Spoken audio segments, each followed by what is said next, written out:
Buenas tardes. Mi nombre es Marcelo Barrientos. Hago un saludo especial a las personas que están desde Talca, ¿no? Entiendo vía streaming.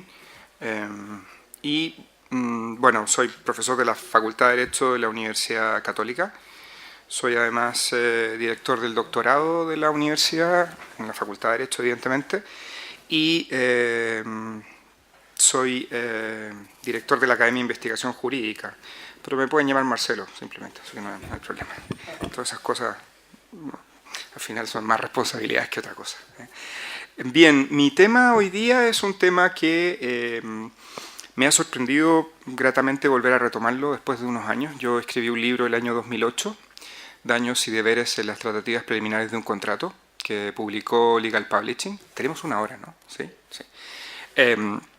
Y en verdad, cuando me acerqué al tema fue por una cuestión personal y profesional. Yo trabajé durante un tiempo en notaría y siempre veía, no siempre, pero de manera habitual, que había negociaciones que se daban para la firma de un contrato, en las que la gente preparaba la escritura, hacían llegar las minutas, se notaba que había una discusión larga sobre los términos del contrato, y de la noche a la mañana alguien, el día que se firmaba la promesa o el contrato definitivo, bueno, simplemente mandaba a decir, muchas veces ni siquiera se presentaba, sino que mandaba a decir que se tenía por cerrada la negociación, que no le convenía, y que, bueno, simplemente no había negocio.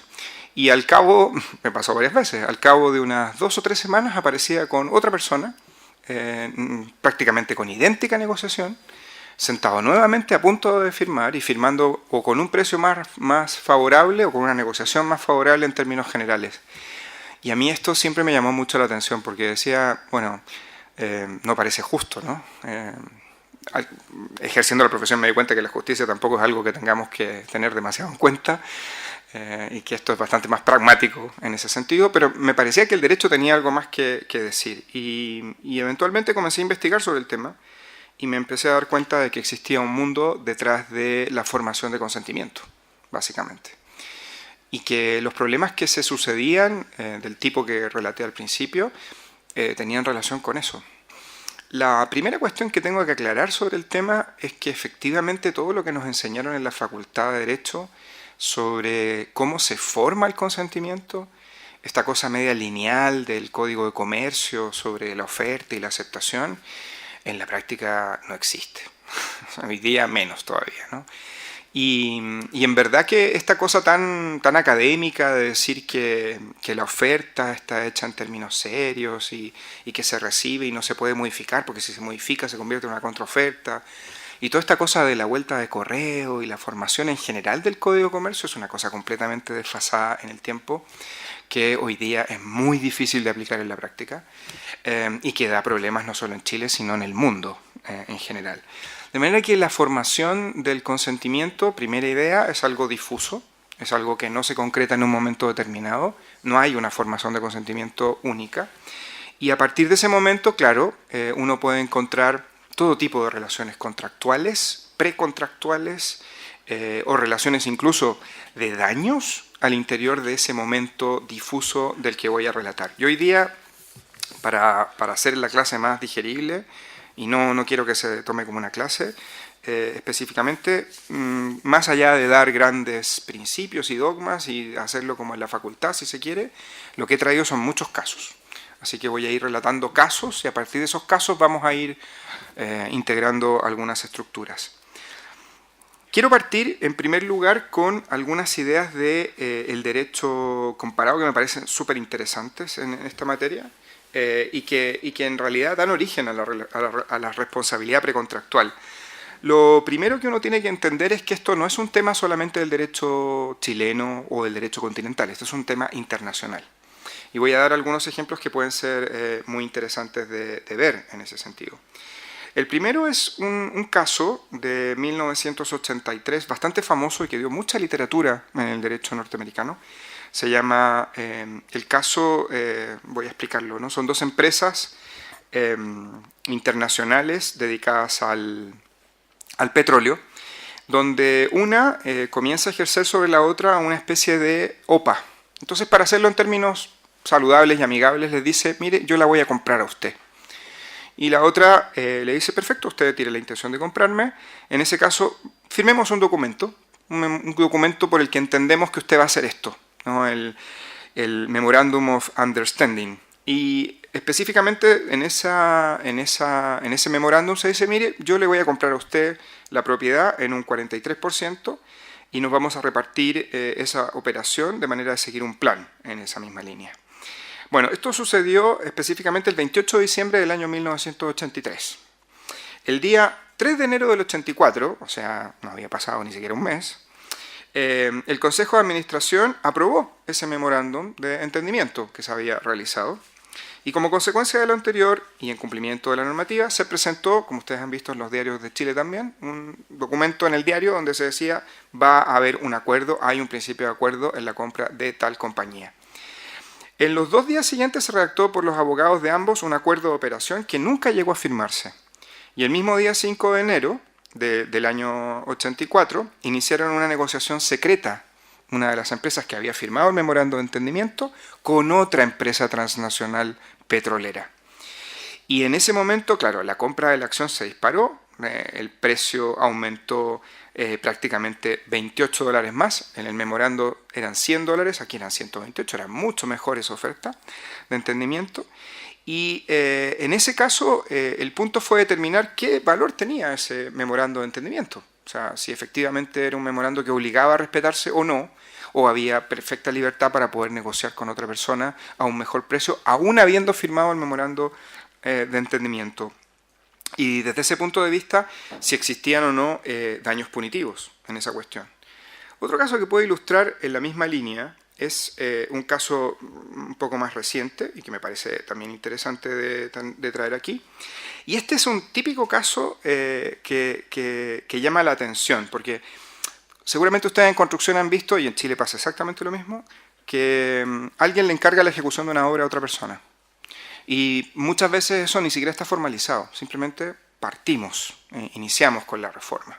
Bueno, esta era una universidad, la Universidad de Brown, que solicitó a un contratista que hiciera el diseño y la construcción de una nueva facultad en la universidad.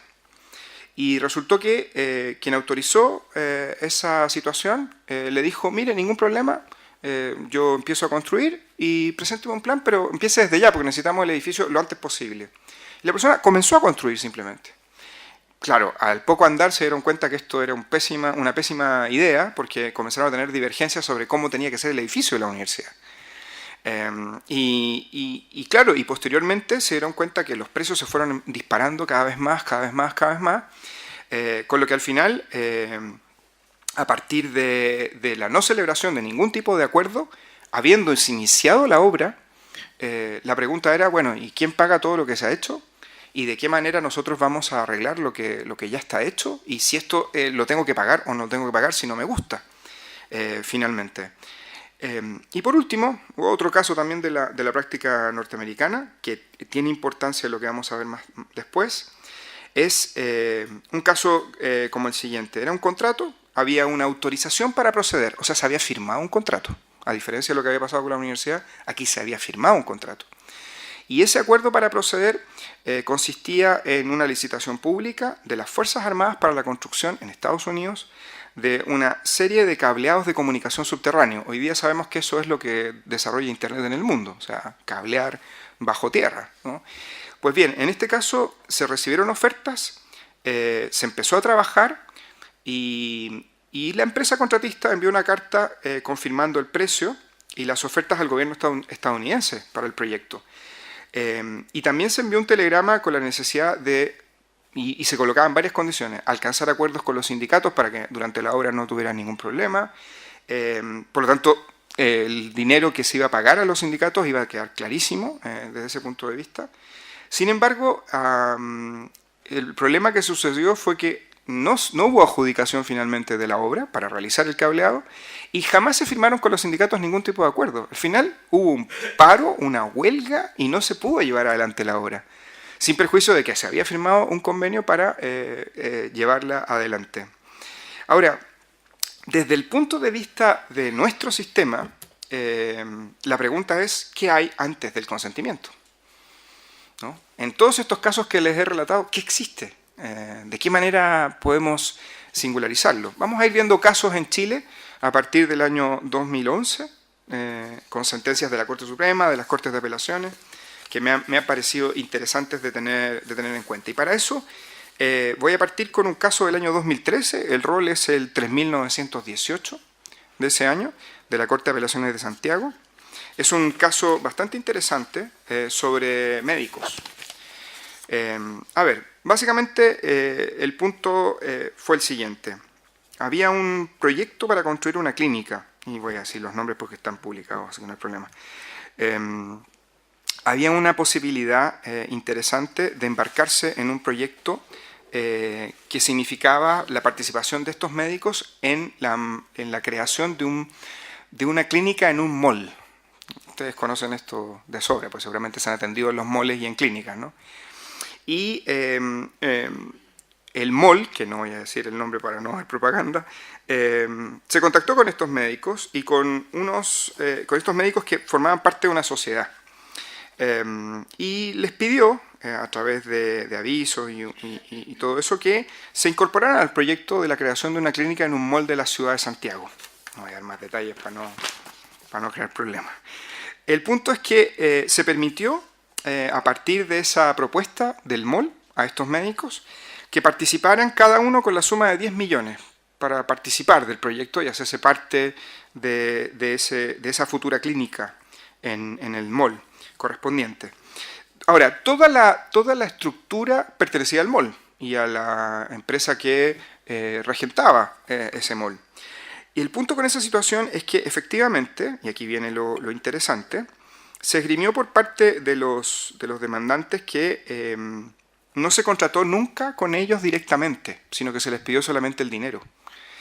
Y que además había desarrollado tratativas preliminares con estos médicos, señalándoles a través de correos electrónicos, de empleo de recursos, que efectivamente había participado. Y que además se les había dado una apariencia completa de que todo estaba perfecto y que a partir de la contribución que estaban entregando, sin mayor formalidad, ellos serían parte de esta nueva clínica que se estaba formando. Desde ese punto de vista, efectivamente, lo que dice la Corte es que existiría un tipo de responsabilidad en todo esto y se ampara para eso en el artículo 44 del Código Civil. Dice que hay una debida diligencia o cuidado, que estas personas, por lo tanto, se condujeron a efectos de considerarse como culpa leve el comportamiento que generaron. Y en esa misma línea, el patrón de conducta que siguieron los médicos no era tan extraña, porque había una apariencia completa de una persona que les ofrecía seriamente integrarse y formar parte de una clínica. Además, era un nombre conocido en la plaza de los malls, con lo que no había forma de desconfiar de lo que se estaba diciendo. El punto es que, y aquí viene el contenido, es dable esperar que quienes participan en cualquier modo, de cualquier manera, en una fase precontractual de un negocio, deben expresar un comportamiento exigido a la negociación preliminar, deberes de información, deber de veracidad, deber de buena fe en el desarrollo de esas tratativas, sino que además, evidentemente, dejar seguir ese comportamiento a partir de las señales que estoy recibiendo de la otra parte. Y si yo veo que estoy entregando un dinero y no me están dando ningún tipo de respaldo, ni tampoco me están diciendo que estoy participando realmente, bueno, yo debo cambiar el comportamiento que estoy llevando adelante. En otras palabras, se trata de respetar el derecho de las partes de buscar posiciones de ventaja al llevar a cabo negociaciones y mantener libertad durante esas negociaciones o desistirse de ellas.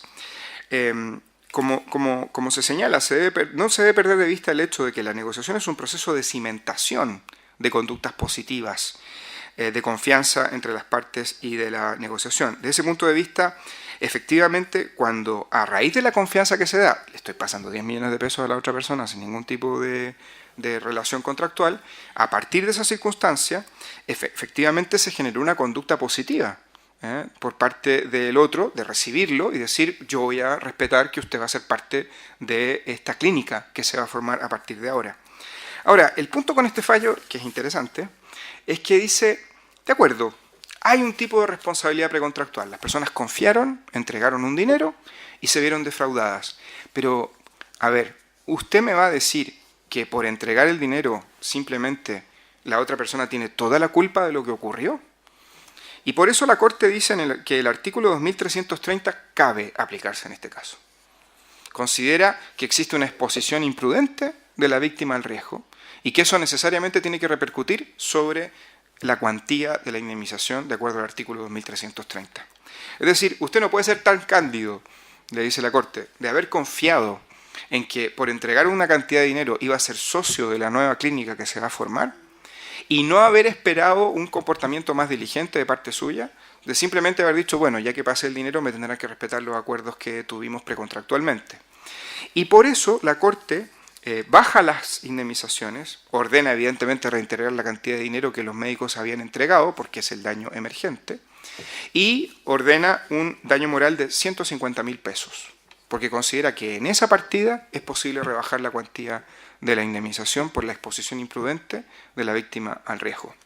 Ahora, si uno reflexiona sobre el caso en cuestión, es evidente que acá se conjuga una cuestión que en la práctica, y lo vamos a ver en varios casos además, no está del todo clara.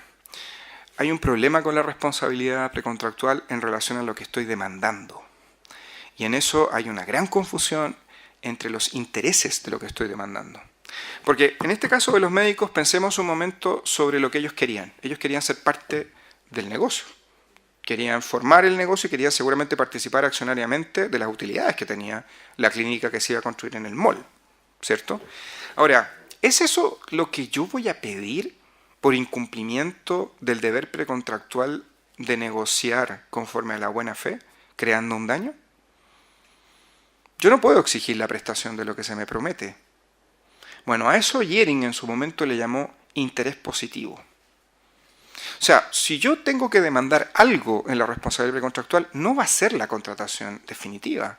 Porque evidentemente para que haya una aceptación por parte del mall de estos médicos formando parte de la clínica, el mall tiene que consentirlo. Y no lo consintió. Así que yo no puedo pedir aquella expectativa que tenía del contrato en sí mismo. A eso se le llama interés positivo. Y eso es lo que no puedo exigir. Porque el consentimiento es totalmente libre y espontáneo en ese caso.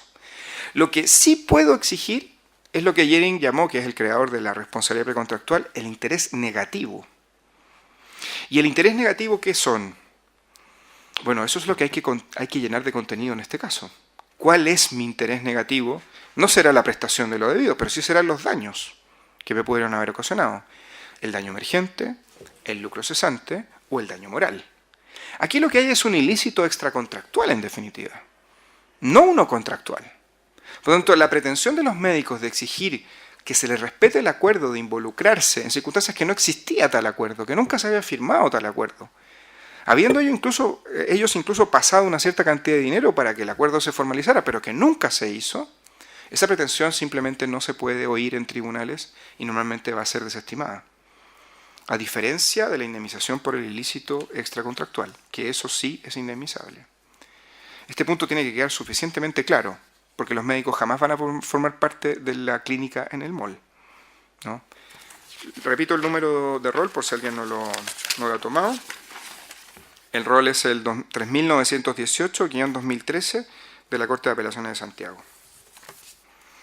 Otro caso que me parece interesante comentar es un caso del 2014. Voy a ir hasta 2017, si me permite el tiempo, porque ahí tengo casos de los últimos 3 años para que ustedes puedan ver cómo esto ha ido evolucionando.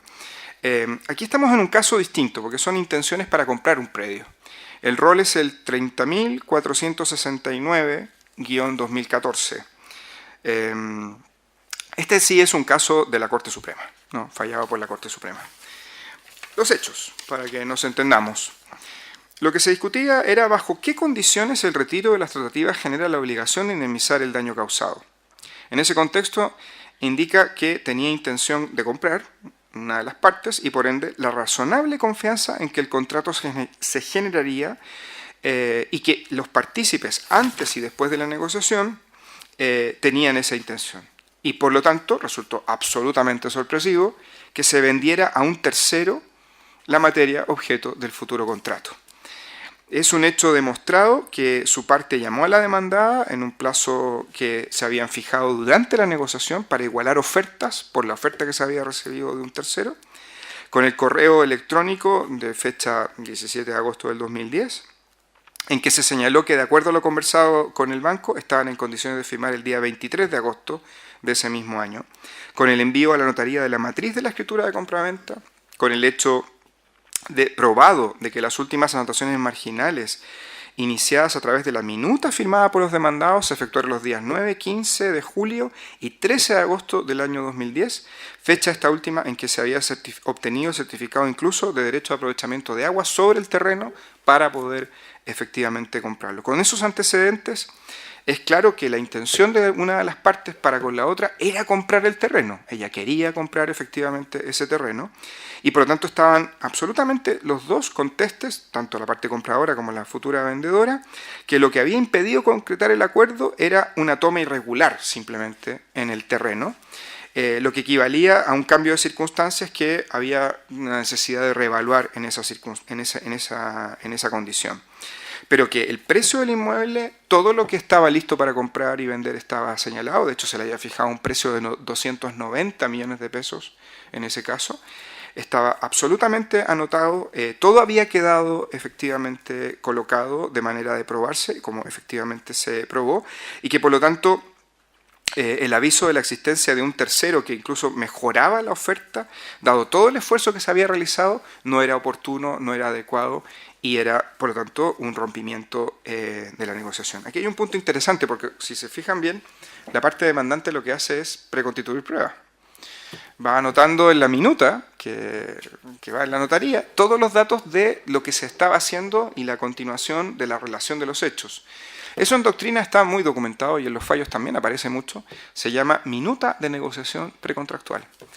Lo que hay que hacer entonces durante este tipo de negociaciones, donde las cosas están ahí en medio cayéndose, es ir anotando, es ir generando y preconstituyendo pruebas sobre una posible ruptura de tratativa, sobre todo cuando los temas se colocan difíciles. Y aquí hay un punto clave, porque usted dice, ¿y para qué anotar tanta cosa? Bueno, porque ahí aparece un elemento que la Corte Suprema siempre toma en cuenta, que es la prueba de la confianza precontractual. Yo voy avanzando en el proceso de negociación a medida que la otra persona me va dando razones para ir avanzando también. Y ese elemento es básico, es fundamental para entender que alguien se encontraba de buena fe durante la negociación. Si no tengo la posibilidad de probar la confianza precontractual a través de estos documentos que voy agregando, de estas cosas que voy juntando, de estos correos electrónicos que voy registrando sobre el comportamiento de las partes, es muy difícil, como veremos en algún caso, que la Corte Suprema dé lugar a esa indemnización de perjuicios que estoy solicitando. Ahora, en este caso, las negociaciones paralelas se mantuvieron desde el comienzo de esa negociación. O sea, la otra parte sabía, conocía de la existencia de esa negociación paralela. Y ahí hay un punto central. ¿Debo decirle a la otra parte que estoy en una negociación paralela? La respuesta es sí. Absolutamente. Debo decirle. ¿Debo decir toda la verdad? Esa es una gran pregunta que no está contestada en ninguna parte de la doctrina y que los fallos tampoco se hacen cargo.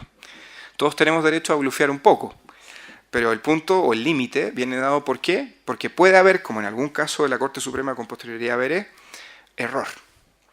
Y las partes tienen que buscar evitar la nulidad posterior del contrato que se vaya a firmar por error. Así que de esa perspectiva, si bien es cierto, no hay una obligación de decir totalmente la verdad, uno tiene que pensar en la validez del contrato posterior en relación a lo que va desclasificando. Ahora bien, volviendo a este caso específico, conforme a la prueba que se rindió, y que no fue poca, como pueden ver, son hechos absolutamente claros que efectivamente hubo conversaciones desde 2007 hasta 2010, 3 años. 3 años para comprar el inmueble. Con ocasión de ello, intercambios de abogados y de minutas, todas. De hecho, se presentaron en el juicio todos los intercambios que se hicieron. Se recibieron antecedentes sobre irregularidades en las inscripciones de los terrenos, que se subsanaron en conjunto por parte de los futuros contratantes. Además, comunicaciones en relación a la voluntad de contratar durante la primera quincena de mayo de 2009. Tras posteriores reparos a los títulos, que se subsanaron en el tiempo, efectivamente, durante el 15 al 30 de junio, las partes intercambiaron una serie de correos electrónicos y documentos relativos al inmueble, todos acompañados al proceso y todos, por lo tanto, hechos de la causa en ese momento. Incluso las comunicaciones, bajo confesiones, sobre el precio final que se había señalado. Pero lo que no se pudo acreditar es que la demandante haya manifestado su voluntad de celebrar en los términos señalados por la demandada en el correo del 12 de agosto de 2010 al que se hace alusión. Y que tampoco hubiese señalado efectivamente, o los sentenciadores llegaron a arribar a esa conclusión, de que efectivamente hubiera intención de contratar definitivamente después de 3 años de negociación. Es más, el hecho de haber negociado 3 años ya señala que no hay realmente una intención de contratarse en esos casos, porque la negociación es demasiado larga sobre cuestiones que debieron haber quedado subsanadas con anterioridad. Por lo tanto, desde ese punto de vista, los jueces del fondo llegaron a la conclusión, y la Corte llegó a la conclusión, la Corte Suprema, de que el retiro, y este es un punto interesante, el retiro de las tratativas siempre es posible, incluso durante mucho tiempo negociando, como en el caso que estamos analizando, 3 años. Es decir, yo no porque esté negociando tengo que terminar la negociación. Yo me puedo retirar. La pregunta es ¿cómo me retiro? Y en eso la respuesta la tiene el que se queda en la mesa. ¿Cómo se retira usted de la tratativa? Si usted se retira intempestiva e injustificadamente, entonces va a crear un daño. Pero si usted se retira porque no generó unas condiciones determinadas, porque hay correos electrónicos donde no se coloca de acuerdo en el precio, porque hay un problema de toma, porque efectivamente una situación que no le conviene objetivamente y eso es analizado por un tercero, entonces quiere decir que siempre se puede retirar de esa negociación. Y eso es lo que la Corte finalmente señala. Dice, no es un comportamiento que atente por sí solo en contra de los intereses de las partes, dado que el ejercicio de un derecho no puede nacer de su titular simplemente porque no se ajusta a la buena fe o porque es doloso o porque es doloso o culpable.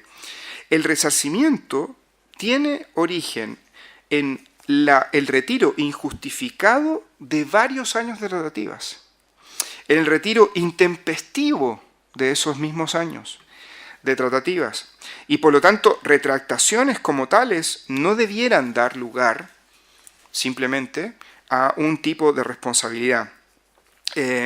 Quedaron absolutamente claros que los retiros ni fueron intempestivos ni fueron abusivos y por lo tanto simplemente la negociación no prosperó. La Corte finalmente en este caso ordena no indemnizar lo que se estaba pidiendo por parte de la persona que sentía que había sido efectivamente vulnerada en sus derechos. Otro fallo del año 2015, Rol 1077, también de la Corte Suprema de la Primera Sala, nos lleva a un escenario distinto de tratativas. Y esto es interesante porque acá no estamos hablando de una negociación necesariamente, y esto también se comprende dentro de la relación precontractual, sino que estamos hablando de un contrato preparatorio. Es decir, de un contrato previo a un contrato de promesa o a un contrato, como por ejemplo lo de los casos norteamericanos donde yo aceptaba que alguien comenzara a ejecutar una obra, pero no había firmado todavía el contrato de construcción, ¿no? En esa situación nos encontramos. Y en esa circunstancia, lo que ocurre en este caso no deja de llamar la atención. Les voy a contar un poco sobre los hechos de la causa. En síntesis, el demandante principal plantea que se habría configurado un contrato preparatorio mediante la aceptación de una oferta realizada por la otra parte. Al haberse negado a suscribir la compraventa, se configuraría un incumplimiento, lo que habilitaría a resolverlo como indemnización de perjuicios. Habría un contrato, por lo tanto, preparatorio de naturaleza bilateral que no sería promesa. Y el incumplimiento por negativa a acelerar la compraventa justifica la resolución e indemnización de perjuicios que se está solicitando en ese caso. La parte demandada, en cambio, asevera que nunca existió un contrato, que ella nunca estuvo en esa condición, que solo se trataron de negociaciones, sin que, por supuesto, no pueda prosperar ninguna resolución, ni menos una indemnización en ese caso. Y aquí el punto central es entender qué existió. Y ese es un problema que la Corte entiende de calificación jurídica. Entonces la pregunta es, en un contrato preparatorio donde hay un acuerdo para llegar a un contrato de promesa, ¿qué hay?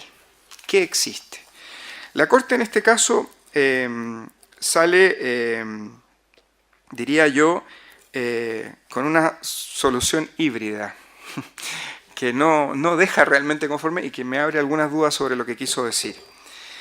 Se acreditó efectivamente que lo que había era una comunicación de naturaleza precontractual en que las partes estuvieron de acuerdo en firmar el contrato definitivo de promesa de una compraventa. Y la Corte, en el considerando octavo, dice, conforme a lo acreditado y los hechos acreditados, al haberse aceptado la oferta condicional, debe entenderse que concurre consentimiento. O sea, por el solo hecho de aceptar una oferta condicional, debe entenderse que concurre consentimiento. ¿Por qué? Porque hay un encuentro, y va al Código de Comercio evidentemente, entre oferta y aceptación. En consecuencia hay certeza que entre las partes hubo consentimiento para terminar celebrando una compraventa. Pero eso no basta, dice la Corte. Al menos para que se configure compraventa, ni tampoco promesa.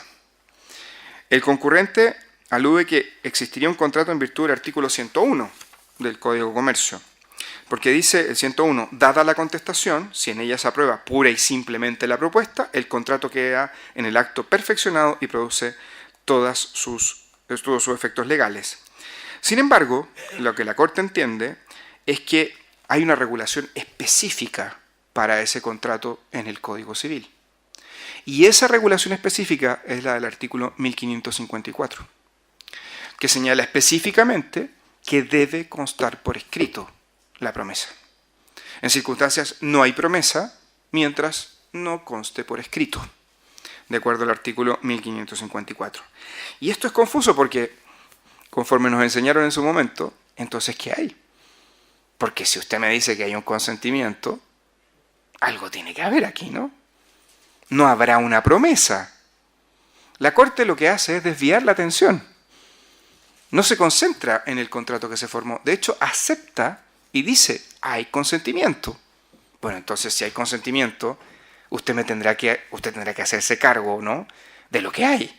Si nadie discute que no hay promesa. Porque promesa tiene que constar por escrito, de acuerdo al 1554. Pero ¿y entonces lo que hay, usted me lo va a desconocer? Simplemente no existe. Cuando está comprobado en autos que sí existió. Eso es un incumplimiento contractual. Ahora, ¿me podrá usted decir en qué consiste el contrato preparatorio? Y podrá usted probar o no probar cuál es su contenido. Promesa no va a ser, está claro. Pero ese contrato existió. Y en responsabilidad precontractual, ahí se formó consentimiento. Y si se formó consentimiento, entonces ese contrato es el que debe indemnizarse. La Corte no se hizo cargo de ese contrato y simplemente negó la posibilidad de indemnización, entendiendo que lo que existía era una ineficacia por no haberse concretado los requerimientos legales del contrato de promesa. No dio lugar a la indemnización tampoco. Otro contrato precontractual, y este sí es un poco más complejo, es el de la sentencia 20.396-2015, también de la primera sala de la Corte Suprema. Es un recurso de casación que terminó siendo acogido por la Corte y que parece ser interesante en relación al contrato preparatorio que antes había desconocido la misma Corte. ¿En qué estamos aquí? Bueno, una persona, un particular, dedujo demanda de indemnización de perjuicios por responsabilidad precontractual en contra de una sociedad de inversiones, solicitando que se le condene al pago de una cláusula penal convenida por las partes de casi 25 millones de pesos, fundamentando su pretensión en lo siguiente, que ofertó a la demandada la compra de un inmueble ubicado en la localidad de Cachagua, en la comuna de Zapallar, y que correspondía a unas parcelas determinadas. Eso lo hizo efectivamente como oferta por escrito en mayo del año 2013, por intermedio de una oficina de corretajes de propiedades. Y la oferta de compra fue aceptada el día 29 de mayo del mismo año. En ese proceso, el 15 de julio del 2013, se remitieron los últimos antecedentes para comenzar el estudio de títulos, participando así el plazo de 90 días establecido en la oferta para verificarla, término que se cumplía el 6 de noviembre del año 2013. El precio que se pactó y cómo se dio la oferta de la propiedad fue, primero, 6.800 unidades de fomento a la firma de la escritura, 30% al contado junto con la firma de la escritura, quedando en notaría un vale vista a plazo, un depósito a plazo a 30 días renovables con instrucciones para ser entregado una vez que se inscribiera en el conservador a nombre del comprador, y el saldo del 70% mediante un crédito hipotecario de cargo de cuenta exclusiva del comprador, no siendo esa aprobación evidentemente condición de validez del contrato definitivo, y que el 70% se pagaría conjuntamente con el 30% de la misma forma si es que ya coincidieran los dos tiempos, ¿no? O sea, la compraventa totalmente.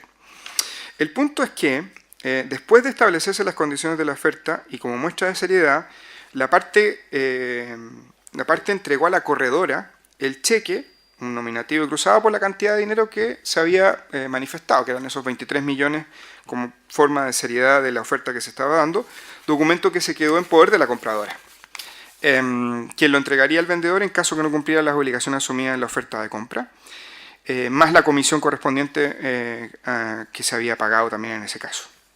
Explica que por el tiempo que medió entre la oferta y la contraoferta, el cheque se encontraba cercano a la caducidad, por lo que ofreció cambiarlo, sin perjuicio de revalidar el documento con la firma del girador al reverso del mismo. Bueno, el 17 de julio del 2013 se le remitió un correo electrónico por parte del abogado del demandado que le informó que había caducado la oferta por la caducidad de la garantía de cheque.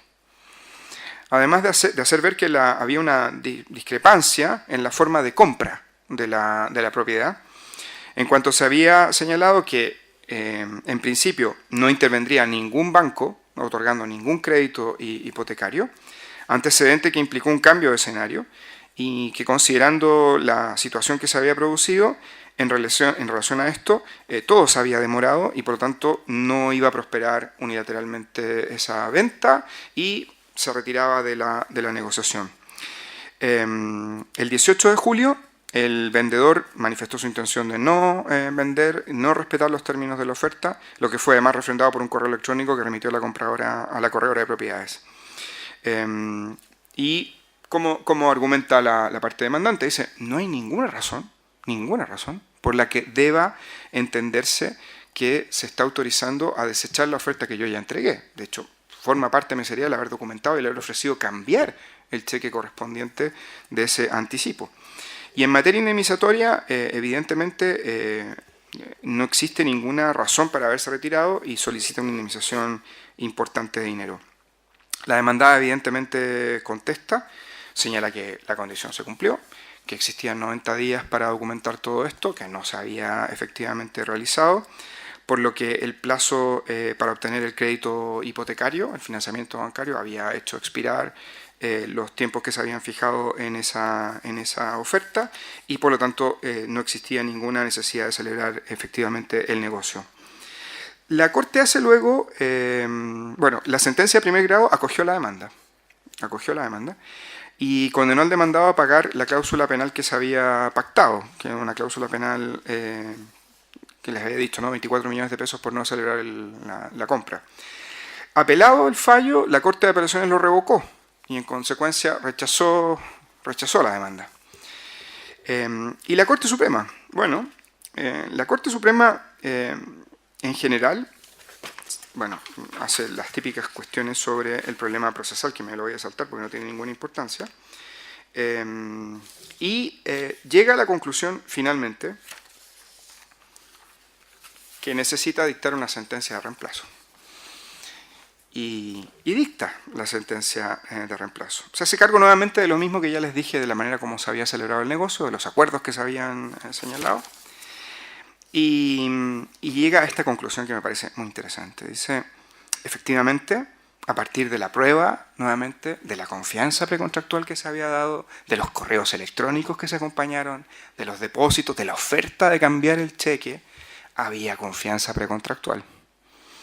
Nuevamente había una actividad que en definitiva, como dice la Corte, da a concluir que existió una oferta Como la aceptación, rechazo o aceptación, así como la intención o voluntad de las partes para obligarse, son cuestiones de hecho, es un hecho pacífico que existió esa voluntad de obligarse, y que por lo tanto hubo voluntad y formalización de un consentimiento en orden a celebrar, en esa misma línea, un contrato de compraventa, existiendo acuerdo sobre precio, sobre cómo se iba a generar ese precio, y un plazo además para la suscripción del contrato. O sea, usted no me puede decir que aunque no firmó el contrato, existió una aceptación. Lo dicho permite concluir que existió un real y concreto acuerdo de voluntades que genera obligaciones y que ubica la presente discusión en el ámbito de la responsabilidad contractual. Contractual. En tanto existió un consentimiento que se perfeccionó y el deber jurídico de concluir positivamente esa negociación. O sea, la Corte, en este caso, a diferencia de lo que habíamos visto antes, sí entendió que había un acuerdo. Sí entendió que existió un acuerdo. No se pudo celebrar el contrato definitivo porque alguien se retiró, pero el consentimiento se celebró. Hubo una oferta y hubo una aceptación de esa oferta en esos términos. Dice la Corte efectivamente que evidencia una aceptación de la oferta por parte de la inmobiliaria, que perfeccionó un acto jurídico bilateral, ya que la manifestación de conformidad con la oferta dio origen a una convención, derivando derechos y obligaciones para las partes, y su transgresión en la forma dicha impone la satisfacción de los daños y perjuicios que se determinen según la solicitud de las partes. La aceptación de la oferta o la convención a que de origen determina el análisis del efecto de las obligaciones ante el incumplimiento. Se hace cargo, por lo tanto, de lo que dijo el juez en primera instancia, que había acogido la demanda. Dice que es lo correcto, que efectivamente existe un contrato previo, una relación precontractual que dio origen a un contrato en sí mismo, independientemente del contrato definitivo, y que en consecuencia debe ser calificado, en ese punto de vista, como incumplimiento de una convención. Continúa el caso analizando los elementos en esta misma línea y, bueno, para resumir finalmente esta situación y pasar a otro, ordenó pagar la cláusula penal que se había establecido en ese momento, que eran cerca de 24 millones de pesos, y que en definitiva hacían incluso y que efectivamente había existido un contrato, que ese es el punto interesante, ¿no? Existió un contrato. Ahora, no lo dije, pero la inmobiliaria se defendió de mil maneras. Dijo que el corredor no era su representante, que no le tenía ninguna confianza, que no había ningún mandato, cualquier cantidad de cosas para evitar la intermediación, pero finalmente la voluntad había sido manifestada y por lo tanto correspondía hacerse cargo de la cláusula penal que se había fijado en ese caso. Interesante, como insisto, porque en esta sentencia sí se acoge la tesis de que existe un contrato precontractual, independiente del resto. Y eso es algo que no hay que perder de vista en la práctica, que se da mucho. Otro caso del 2015 es un recurso de apelación de la Corte de Apelación de Antofagasta, para que vean que esto no solamente es Santiago, donde existió la siguiente situación. Es una persona que representa a una empresa que básicamente no pagó o no verificó el pago correspondiente a las entidades bancarias acreedoras, por lo tanto no se alzó ni la hipoteca ni la prohibición que gravaba una casa, que era la que se quería comprar, y eso hizo caducar la oferta que se había fijado como plazo, 60 días para celebrar el contrato definitivo. El punto en esta circunstancia era determinar o entender si había o no un supuesto de responsabilidad precontractual en esta situación, de no haberse apurado y de haber dejado caer la condición, si usted quiere, ¿no? De haber generado una circunstancia de beneficio propio, porque yo puedo, en esta circunstancia, ¿no? Si me demoro 90 días, puede que esté pensando que tengo otro comprador con mejor precio, en el fondo, ¿no? Entonces utilizo el plazo que se ha establecido en mi favor para salirme efectivamente de la negociación. Bueno, una de las partes entendió que así era, que efectivamente había un supuesto de responsabilidad precontractual porque la demandada no cumplió con su obligación de pagar a los bancos acreedores. Y estos en calidad de terceros no concurrieron a suscribir la escritura y por lo tanto no alzaron ni las hipotecas ni las provisiones que grababan la casa del condominio que se quería comprar esta persona, caducando por lo tanto ese instrumento. En sus escritos de contestación dice que efectivamente malamente podría haberse dado esa situación porque hay un problema de legitimación activa, ya que el agente inmobiliario no tenía representación de la demandada para firmar ese acuerdo. O sea, se escudaron en que el corredor de propiedades no había sido investido de poderes para representar a la sociedad en ese caso.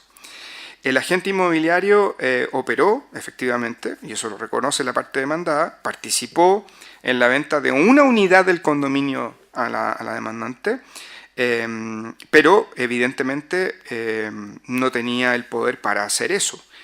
La actora acreditó que depositó a nombre de ese intermediario prácticamente 45 millones de pesos al final, entre diferentes documentos, ¿no? Para poder llegar a esta situación. Y afirmó incluso que efectivamente ya se había entregado parte del precio, no se había firmado la escritura definitiva, pero se estaba abonando en los términos que se había pedido para esa circunstancia. El precio finalmente no era tan alto, era un condominio, más o menos unas 1075 UF las que restaban para completar ese precio. Y en esa circunstancia, como se depositó y se enteró el precio, ella entendía que tenía la intención de contratarlo y que se le había aceptado ese pago efectivamente. Por lo tanto, había una confianza precontractual que había llevado a las partes hacia ese momento. Y nada hacía presagiar que simplemente no se haría ningún movimiento para alzar las hipotecas correspondientes. El punto es que viene una larga discusión sobre si había o no había los poderes determinados para eso. Lo que sí la Corte dice, claramente hay un hecho dañoso, y es que cuando sobrevino en la eficacia de la escritura de compraventa, porque los representantes del banco correspondiente no concurrieron a firmar, nunca se le devolvió el dinero a esta persona.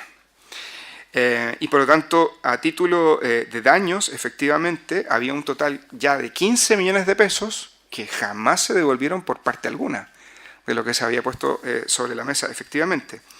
En dicho escenario, dice la Corte, cobra fuerza la responsabilidad existente para la demandada, derivadas de la tratativa en etapa de negociación, denominada por Jering culpa in contraendo, que dice relación con el compromiso adquirido y con la expresión de uso común de estar en la relación, es decir, de preocuparse de esta, atingente a aquella que luego se formalizaría con la firma del contrato y que, por cierto, se encuentra del todo vinculada con el factum de poner la cosa, en este caso el bien raíz, en estado de transferirlo. Como el comportamiento que se espera del otro no importa un comportamiento virtuoso o heroico, sino simplemente respetar la buena fe que se había pactado. La actora, una persona natural, que como muchas personas esforzadamente anhela adquirir una casa, puso a disposición de la compradora todos sus recursos para materializar su propósito de adquirir la vivienda. De hecho, tenía una cuenta del ahorro para la vivienda, que demostró efectivamente en la causa. Así como en su efectivo, mientras que la contraria, una empresa totalmente dedicada al rubro inmobiliario, no una novata, dice la Corte, en tales lides, firma el documento manifestando su intención de consentir efectivamente en esta situación. Y que en la confesional termina declarando que efectivamente no estaban los rubros pagados para poder alzar, y ese es un problema que efectivamente genera una causalidad. Las tratativas del agente inmobiliario obviamente han sido vinculantes para la demandada, dice la Corte. Si surgió con posterioridad algún problema, cuestión que en todo caso no fue alegado al contestar la demanda y que no le consta al tribunal, el representante de la constructora no debió firmar el contrato hasta que fueran resueltos. Sin embargo, concurrió a firmar, lo que en dicho escenario obviamente generó falsas expectativas a la persona que iba a comprar. Y debió verificar, evidentemente, oportunamente, como se había comprometido, todas las gestiones necesarias para llegar a buen puerto, máxime si más del 50% del valor ya se había cancelado en efectivo. Y que dentro de las declaraciones contenidas en la escritura aparece el cumplimiento de parte de la actora del pago a satisfacción de la compradora, lo que abona el acerto de que si algún inconveniente surgió, su falta de solución fue imputable a la negligencia de la demandada, quien debió verificar todos los trámites necesarios para haber pagado efectivamente las cauciones que pesaban sobre la propiedad. Y en esto es interesante el fallo, porque dice, faltó a su deber de información. Faltó a su deber de información. Aquí hay un punto interesante, porque cuando uno piensa en negociación preliminar, lo primero que debe pensar es en el deber de informar. Y el deber de información, al igual que nuestra noción de incumplimiento general del Código Civil, no es solamente no entregar información. ¿Es entregar información tardía? ¿O es falsa?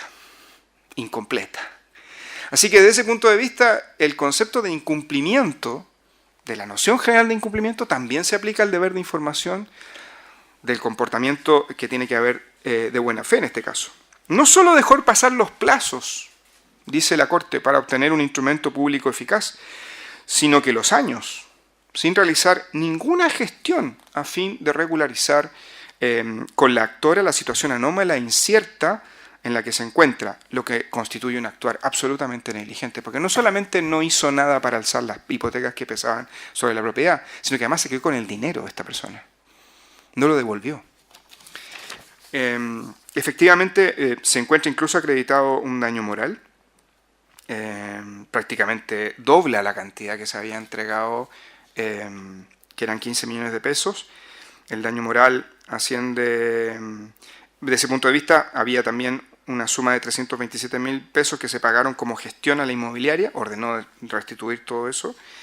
La persona además probó que se encontraba con un síndrome depresivo moderado, que se encontraba en control médico y que el tratamiento era psicoterapia, efectivamente.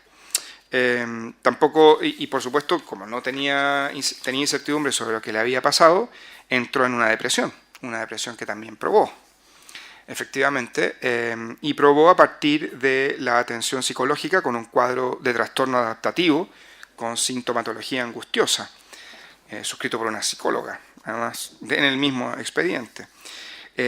Bueno, finalmente por esas consideraciones, la Corte ordena restituir todo el lucro cesante que tenía esta persona, más una indemnización por daño moral de 3 millones de pesos. Repito el rol por si alguien no lo tomó. 1028-2015. 1028, sí, -2015 de la Corte de Apelaciones de Antofagasta.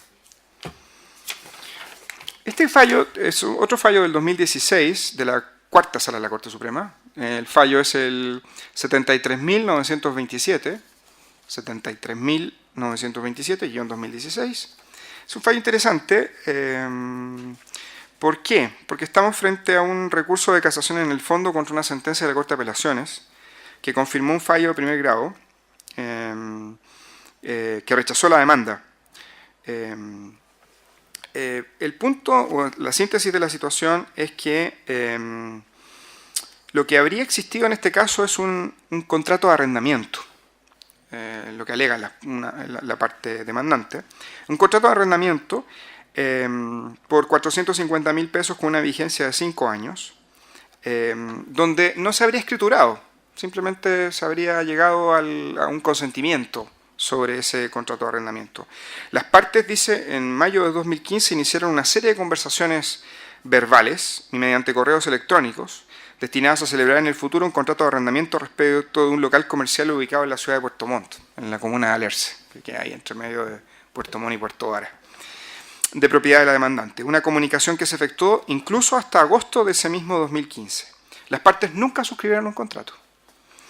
El inmueble no estuvo nunca en poder de la sociedad demandada. De hecho, sobre la base de presupuestos fácticos, el punto aquí fue que, y esto es interesante por lo siguiente, o sea, aquí había un correo electrónico y varios correos electrónicos que se concatenaron para decir que existía un acuerdo. La Corte entendió que la comunicación entre las partes no concluyó en ninguna celebración de contrato. O sea, por más que se haya dicho que efectivamente se estaba tratando de un contrato y que eventualmente se podría llegar, la prueba fue tan débil, que solamente se amparó en los correos electrónicos, que entendió que nunca se había llegado a un acuerdo. Y por lo tanto, que el proceso era simplemente de negociación entre las partes. En consecuencia, obviamente, La casación intentada, que buscaba enderezar la mala prueba rendida durante el procedimiento, no prosperó y fue rechazada en este caso. El punto interesante en esto es la falta de prueba, la falta de la minuta de negociación precontractual. Correos electrónicos en los que se diga que se va simplemente a arrendar, por lo tanto, y que incluso se puede llegar a acuerdos sobre efectivamente esa situación, si no prospera en algo más, si no genera una acción más, como en los casos que hemos visto donde existía un depósito, existía el acuerdo de una fianza o lo que fuera, no es considerada por la Corte en el fallo del año 2016, del año pasado. Otro caso, Corte Suprema, rol 45.884-2016. Aquí, esto ya es más empresarial, ¿no? El punto en este caso se sucedió por lo siguiente. Una sociedad, actuando a través de un representante, por una parte, y del otro lado un banco, desconocieron los acuerdos alcanzados y se negaron a formalizar la asociación entre ellas en orden a requerir a un tercer banco que le diera absoluta libertad para desarrollar el negocio, imposición que en opinión de la actora era manifiestamente innecesaria. O sea, tenemos un banco que necesita autorización de otro banco para poder asociarse con un tercero. Y eso fue puesto como condición de la negociación, en circunstancias que se habían puesto de acuerdo sobre lo que querían hacer. ¿Cómo se demuestra esto? Existieron negociaciones para la celebración de un contrato de gestión de fondo de inversión privado que sostuvieron las partes de la causa. El término de las negociaciones se debió al incumplimiento de la demandante en la entrega de antecedentes requeridos, lo que evidentemente hizo finiquitar la relación del banco con la empresa, y tanto más así que en definitiva, si bien es cierto se había dado tratativas en orden a la celebración del contrato y en la gestión de este fondo privado, evidentemente se produjo una ruptura por una condición imposible de cumplir, que dependía completamente de un tercero en el caso, y que por lo tanto daba origen a un tipo de responsabilidad extracontractual. Lo interesante fue cómo se despidió el banco de la negociación. Me dijo, se limitó a decir, agradezco la confianza, sino que también la ruptura de la negociación no engendra ningún tipo de responsabilidad, porque después de reflexionar prefiere no celebrar el contrato pactado por no convenirle, o porque decide contratar con otra persona que le da más garantías de solvencia o seriedad, o le ofrece condiciones más ventajosas. Así que no hay ningún tipo de ulterior responsabilidad. ¿Qué opina la Corte en este caso? Bueno, en el caso particular existió una transgresión de la normativa en el sentido de que hubo una razón de negocios para salir. Y al haber una razón de negocios debidamente justificada, no hay rompimiento de tratativas. Esto ya se había intentado antes, se intentó con los bancos franceses. Y la Corte de Casación francesa entendió que forma parte del giro habitual de un negocio de intermediación o de colocación la pérdida de clientela por razones también propias del mismo negocio. Entonces, ¿por qué es importante esto? Porque si yo tengo un ejecutivo de un banco al que le cotizo un crédito y me voy a otro banco y cotizo otro crédito, y me voy a otro banco y cotizo con otro ejecutivo otro crédito, el banco no me podría demandar a mí. Y no me podría demandar a mí porque su negocio consiste en la pérdida o no de ese tipo de negocios. Por lo tanto, no hay ruptura intempestiva o injustificada si yo decido contratar con alguien que me ofrece una CAE incluso inferior. Tengo otros casos más, pero me quiero quedar con el último, que es de este año. Efectivamente, es de 19, sí, este es el de 19 de julio del año 2017. Es un punto interesante el que se produce aquí, porque había una agrícola, el rol, 12.655-2016 de la Corte de Apelaciones de Santiago. ¿Qué ocurrió en esta situación? Ocurrió lo siguiente.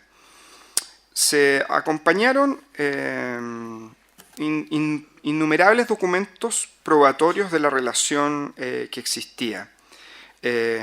Por ejemplo, cadena de correos electrónicos entre las partes, en que se consigna efectivamente que no existe, en definitiva, una negociación para algunos, pero por otro lado que se estaban concretando afianzamientos para poder generar garantías recíprocas en esa relación.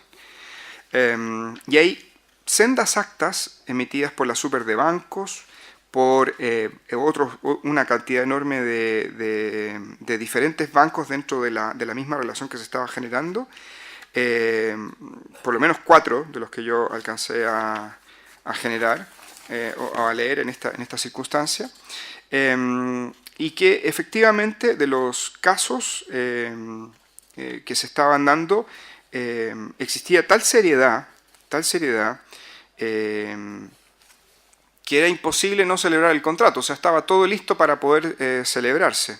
En consecuencia se había dado efectivamente razón a las partes para poder continuar con la negociación. Y en esto hay una situación interesante. La manera en cómo se probó en este caso la relación fue a partir de terceros que fueron ayudando a que la relación se cimentara. Y esto es interesante, ¿por qué? Porque no basta, y como punto de reflexión sobre este caso, no basta simplemente decir que las partes tuvieron una actitud positiva, sino que todas las personas que estuvieron relacionadas con la negociación y que afirmaron a las partes en esa negociación también son objeto de prueba. Si no me basta simplemente decir que he llegado hasta este punto de negociación porque la otra parte me dio la confianza para hacerlo, sino que existen terceros, en este caso bancos, cooperativas, que fueron afianzando ese negocio, que también se fueron involucrando en esa situación. Y eso me remite a un caso que comenté el año 2012 y que abre para otro día una discusión interesante, que se desliza. ¿Qué ocurre cuando un tercero interfiere en la negociación y con su actividad termina por frustrar esa misma negociación? El caso es un caso de la Corte Suprema fallado que se llama Urrea con Corbanca. Está comentado en este caso en la revista chilena de Derecho, que resulta ser muy interesante. El rol es el 218-2011. Y en ese caso tenemos una persona que lo que hace es contratar un crédito o creer contratar un crédito hipotecario con un banco. Y como pasa muchas veces en Chile, y ustedes seguramente lo han visto más de una vez, la gente cree que con las promesas tienen los contratos definitivos. Y empieza a operar de facto. Bueno, esta persona hizo eso. Se consiguió el correo electrónico del banco que le decía que estaba aprobado el crédito, que faltaba solamente el estudio de título, y se fue a vivir a la casa. Se fue a vivir a la casa y la inmobiliaria lo aceptó. Se fue a vivir a la casa y no contento con eso, seguramente la casa no le gustó mucho, pidió un crédito al mismo banco, contentísimo me imagino, ¿no? Yo creo que este hombre se construyó un quincho, hizo una guardilla en la casa, empezó a hacer sus propias refacciones y empezó a pasar el tiempo. 1 mes, 2, 4, 6, 8 y no pasaba nada con el estudio de título. Hasta que un mal día el banco le envía una comunicación a la inmobiliaria y a este pobre hombre y le dice que no va a financiar el crédito hipotecario porque hay un problema con los títulos. ¿Qué hacía este hombre que estaba metido en la casa ya? Bueno, tuvo que irse. Ahora, si usted lo piensa bien, ¿hubo contrato?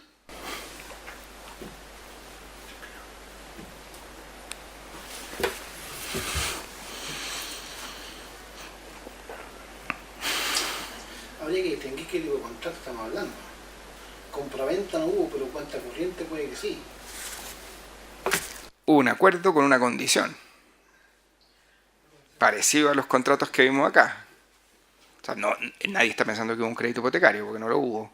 Claro, Pero este hombre se fue a vivir a la casa. Ahora, cuando terminó, el caso se solucionó así. Finalmente llegó a la Corte Suprema y se falló a favor del pobre hombre evidentemente, ¿no? Pero la Corte hizo varios empates. El primer empate fue con el daño moral. Hizo que se le restituyera el monto del crédito pedido al banco. Así que había pedido 7 millones, el daño moral fue 7 millones. Ninguna razón para eso. Simplemente uno saca sus cuentas y dice, aquí hay un empate. Pero lo interesante de la situación es que no hubo ninguna mención al banco. De hecho, la indemnización no la obtuvo el banco, de la inmobiliaria. ¿No? Y la pregunta es, ¿qué hace la inmobiliaria en todo esto? Finalmente, ¿el banco tiene que pagar? ¿La inmobiliaria tiene que pagar? ¿Quién paga si aceptó a este hombre en su casa? Y al final el banco tuvo que indemnizar lo que correspondía, por lo que había significado también. Pero ¿y la inmobiliaria? Pero la inmobiliaria se benefició con los arreglos en la casa, las mejoras. Le pidió algo así como 50.000 pesos de arriendo casi a título de gracia, ¿no? Durante el tiempo que estuvo, porque entendió que esto no era su culpa. Pero la inmobiliaria ¿interfirió o no interfirió en contrato ajeno?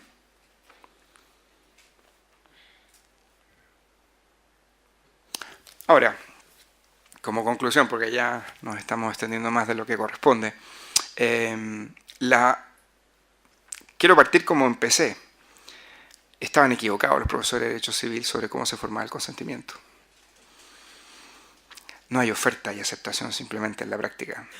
Ese lugar tan simple, tan de manual, que la oferta se junta con la aceptación y que de un acto jurídico bilateral pasamos a un acto jurídico bilateral, no es tan lineal. No. Y hay que estar atento a todos estos casos que le he ido relatando, porque la responsabilidad precontractual no solo se funda en hoy día, y ese es un punto interesante de cómo ha evolucionado esta institución en 10 años, no solo se funda en el retiro de la tratativa preliminar, injustificada intempestivamente, también en el no cumplimiento de los contratos preparatorios que pueden haber antes de los contratos que nos enseñaron en la facultad. Antes del contrato de promesa, antes del contrato de compraventa, antes del contrato de arriendo. Así que a tener en cuenta, es interesante la evolución que ha tenido y me parece que va a ir a más, bastante más. Eso, no sé si tienen preguntas.